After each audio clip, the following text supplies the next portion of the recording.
Hi everyone, welcome to my talk entitled "Want to Earn in 60 Seconds, a Journey of Scaling an Internal Platform Globally." Now, let's consider a scenario. We have a new development team at a renowned company. Let's call it Parts Unlimited. And this team requires resources to develop a cutting-edge feature utilizing advanced AI capabilities. Fortunately, this company, Parts Unlimited, has a robust internal engineering platform which streamlines this process. This enables the team to go from commit to production deployment in under an hour. Amazing, right? Now, imagine this newly released feature experiences unexpected viral growth, generating a significant user base in Europe as well as North America. And to cater to this global demand, the development team ideally needs dedicated workloads in both North America and Europe to ensure high performance and compliance with data residency requirements. What if all this team needed to do was to run the following commands and wait 60 seconds? Patctl add region EU West, then roll out the deployment. So my name is Tom Clement Oketch, and I'm a lead SME for platform engineering at Thoughtworks. I'm actually going to share with you the journey that my team undertook to build an internal engineering platform that enabled teams to deploy their applications globally. This is the outline we'll look at. But first, a couple of disclaimers. So we did not actually provide a capability for teams to add regions for their applications on the fly, as I might have indicated before. It's a little more nuanced than that.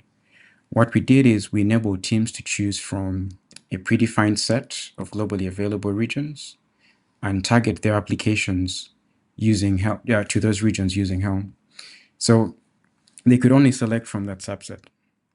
And while this was a rather transparent change for them, on the platform side, we had to build a tool to allow us to easily define these available regions and the different development environments within them. The tool we built, called CirclePipe, it's actually open source and freely available if you want to check it out. It interprets a JSON file of this sort, and it enables our infrastructure pipelines to set up all the necessary components, such as VPCs, EKS clusters, and so on. The other disclaimer I'll make is that, while a team might actually be able to deploy their app to a new region in under 60 seconds, there are cases where the wait for underlying resources is actually going to be a bit longer. If you've ever tried to set up an Aurora DB global cluster, you'll know exactly what I mean. That said, the platform we built for the client enables a brand new team to go from onboarding to production release within under an hour. This is a metric that we actually use to track and measure quite often to ensure that it doesn't change. And actually, this platform currently supports almost 100 development teams and hundreds of developers and facilitates around 4,000 deployments a month. And this is a snapshot of the infrastructure metrics. So how did we get here, you might ask? Well, let's talk about the client first. This client is one of the largest sellers of heavy equipment worldwide. So high performance and reliability are critical for their daily success. When they came to us, they were experiencing rapid growth, both organically and through acquisitions, at a rate that outpaced the ability of their existing IT systems to cope. Their development teams were also mired in just friction, and they faced significant hurdles in releasing enhancements and new features. Now, this is a typical problem that Thoughtworks has helped several clients to solve over and over again. And that's what we did again in this case. We helped the client build an engineering platform that could cope with their growth goals. And we worked with their technology teams to not only decouple several intertwined applications, and these were mostly the result of ill-defined boundary contexts, but we also worked to transform how the teams could autonomously work within their domains. Now, once we had gotten over this original hurdle, it quickly became apparent that they wanted to expand the scope of the original engineering platform to be global. So the original platform basically looked like this. It was centered around removing as much friction as possible, just like any good platform should be. And the idea here is that developers would then easily be able to build, test, and deploy their applications to a containerized runtime. And any supporting resources that their applications needed, such as databases, message queues, caches, and file storage, all those were also being set up for them without a lot of effort. Developers were able to use familiar interfaces. So actually, I'll switch to this diagram that shows more of an overview and the interfaces. And this includes things like Helm charts, APIs, CLIs, starter kits, and templates, all within the context of a single region. So you can see all the primary capabilities that we're providing and the interfaces that the developers were able to use. So how did we evolve this to become global? Well, we started by identifying the target regions in which users would benefit the most from having local workloads. And we also took into account potential data residency requirements, as well as the client's anticipated growth. And ultimately, we identified the regions that you see in this diagram. You can see that basically in every major geographic area, we had a primary region and a secondary region. Having done that, we then came up with global designs for the following. The first thing was global traffic management. And here we wanted to ensure that user requests are intelligently routed to the nearest available workloads based on network conditions and workload health. We then looked at multi-region load balancing. And here we wanted to ensure that traffic is geographically distributed across clusters based on optimal resource utilization and fault tolerance. The third thing we looked at was data replication and localization. And here we architected the platform to enable replication of data across multiple regions while conforming with different rules around like data sovereignty. And then the last thing we looked at here is global network connectivity. And here we wanted to easily provide secure connectivity from all the global regions back to the client's private data centers. We did this because we also wanted to support a phased migration. Not all the private data centers had data that was accessible via API. The other good thing about this is actually that it allowed us to centrally manage and define policies for their networks. So the changes that we then made to the regional platform to enable this is we added a global routing layer using AWS Global Accelerator. And then we set up Istio multi-cluster to coordinate traffic management, routing, and observability across the multiple clusters in different regions. Istio multi-cluster basically gives you a unified service mesh with all the goodies that Istio gives you around traffic management and rate limiting and definition of services and routing and things like that. We then set up AWS Cloud One to provide streamlined connectivity across regions. And this goes back to providing connectivity back to the private data centers. And then one of the really fun things that we did is we developed custom Kubernetes operators to abstract away the details around creating global and regional resources. And this was mostly useful for the data resources like databases, file storage, caches and things like that. And then we already had a self-service API that teams could use. What we did here is we evolved that self-service API to be globally and regionally aware so that it could take users could use it for the new global capabilities.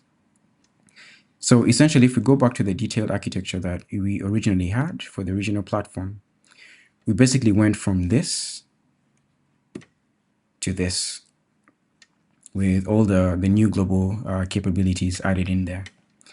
Now, as much as I would like to dive into the specifics of each of these changes, I'm afraid I won't be able to do them justice in the time available. So instead, I'm going to highlight what we considered as we made these choices. And there are primarily three things that I'm going to talk about here. and that is abstracting away accidental complexity, ensuring that the platform retained its composable nature. So basically, going global should be opt-in, and then focusing on differentiating work.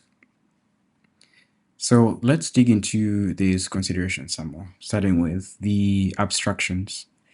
So we wanted to introduce the new global capabilities while still abstracting away any accidental complexity that was essentially irrelevant to our users. They didn't need to know about it. They didn't need to care about it. All they needed was, what must they know about for their applications to be global. And one of the ways to do this was to continue using the same familiar interfaces that our platform users were already accustomed to. So think Helm, the Kubernetes CLI, our self-service APIs, and so on. And what we did is we just made minor tweaks, at least from their perspective, what seemed like minor tweaks to enable the teams to opt into going global. So for instance, they could define, for a particular deployment, now they could define additional regions where they wanted that deployment to exist. Behind the scenes, though, we did a lot of work where we changed the operators and the self-service APIs to handle the lifecycle of both the regional and global resources that the teams were defining.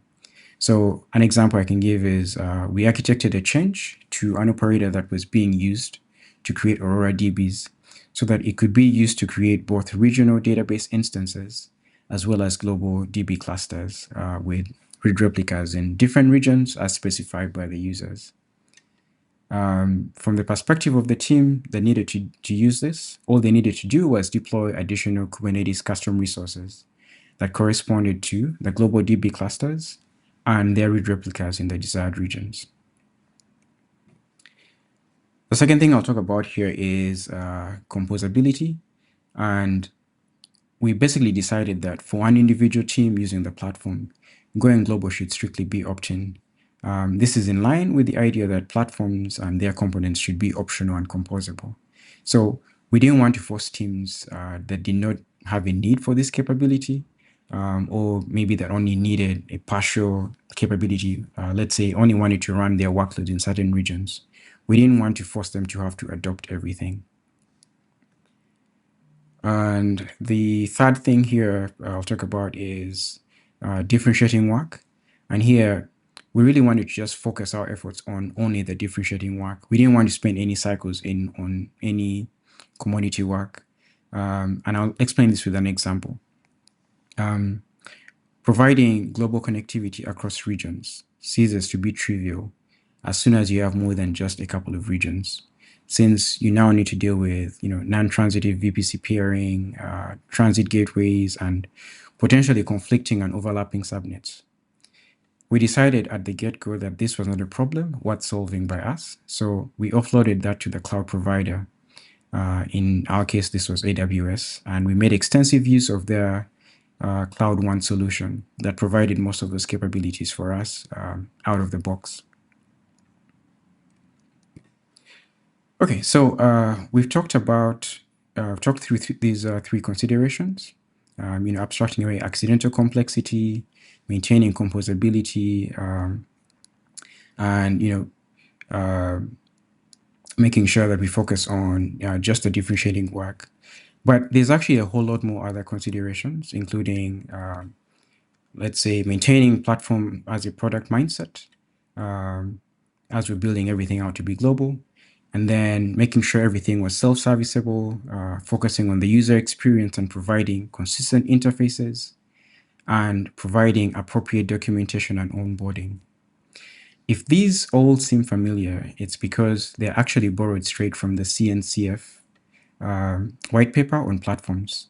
And specifically, these are the key attributes that affect the success of a platform. So I only talked about the three of them, but if you look at the white paper, there's a whole bunch of others.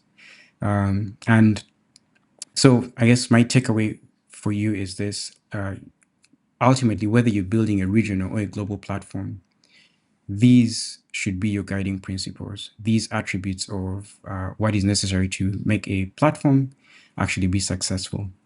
And with that, I'll say thank you.